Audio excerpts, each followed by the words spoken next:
which type of person or at what stage of life a person will benefit from group therapy? Greater benefit from group therapy is possible for individuals who are more than 20 years old. As to the limit of ages, that's hard to say. I think the oldest person I ever had as a client was probably in the middle 70s. But most people involved in therapy were in the age range between 25 and 50.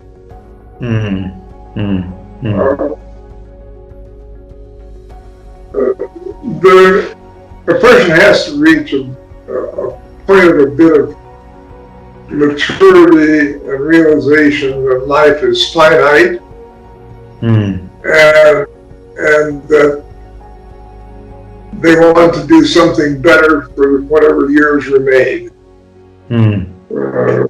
Under age 20, very few people are very concerned about the length of life and what's going to happen. So I have no doubt that group therapy with younger groups can be beneficial, but it's a different kind of group therapy than is possible with adults. And what is that type, which you say that there can be a particular type of group therapy with adults? Under age 20, there's a need for much more direction in a kind of a surrogate parent way. Above age 20, where people have much greater potential for autonomous functioning, then therapy, I suppose the most common term is insight-oriented therapy,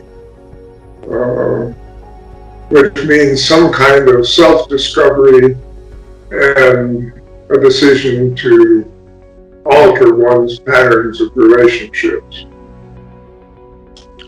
This is so nice to even hear these terms like insight-oriented therapy. And yes. What is a very vivid memory you have about your group therapy? Is there one memory which stays fresh for you till now?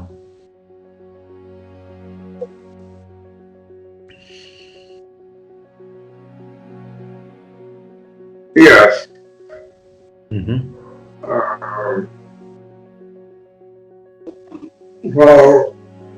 While I was already established in providing group therapy,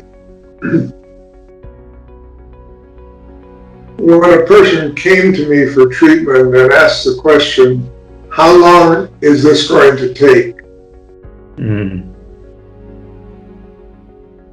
It was a difficult question to answer, and the only thing I could say to people was, my general experience is that most people are involved in therapy more than 6 months, and quite often as much as 2 years.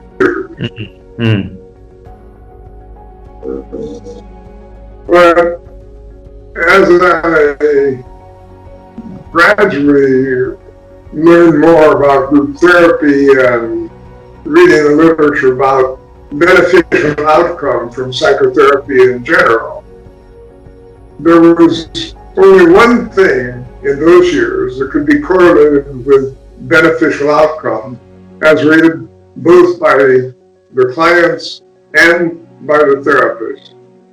The one thing that could be correlated was that there is a goal, a purpose, specific for the psychotherapy.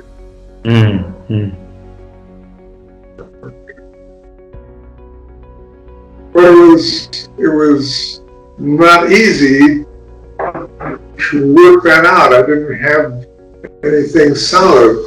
And it was only after I began to investigate TA with the idea of having a contract which specified the desired outcome. Mm-hmm.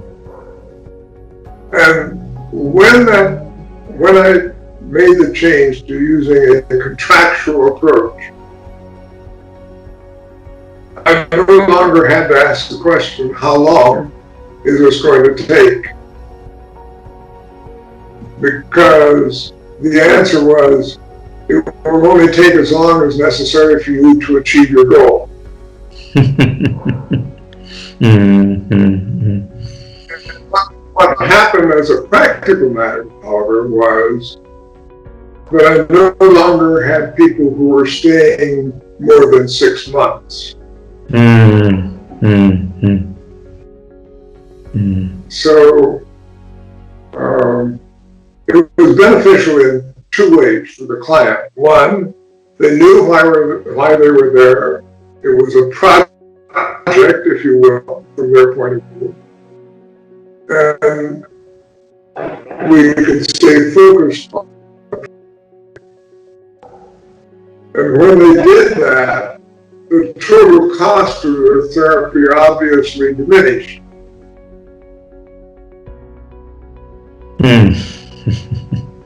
Okay, so that's a dual benefit.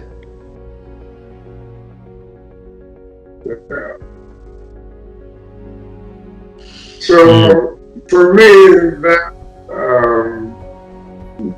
that was the one thing that really attracted me initially. Transactional analysis was the use of the contract. It's not exclusive to TA, but it had not been emphasized by other authors that I was familiar with. Okay, so this is how your group therapy in the initial stages also was influenced by some amount of transaction analysis concept, which is contract. I've been working with groups. Let me see. I've been working with groups for about 10 years before that. So, in some ways, you might say I was a slow learner.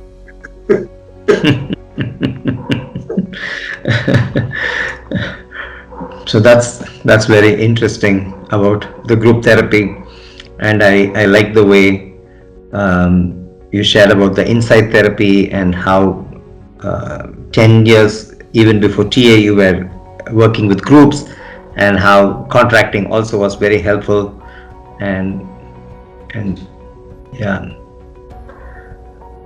thank you for this experience.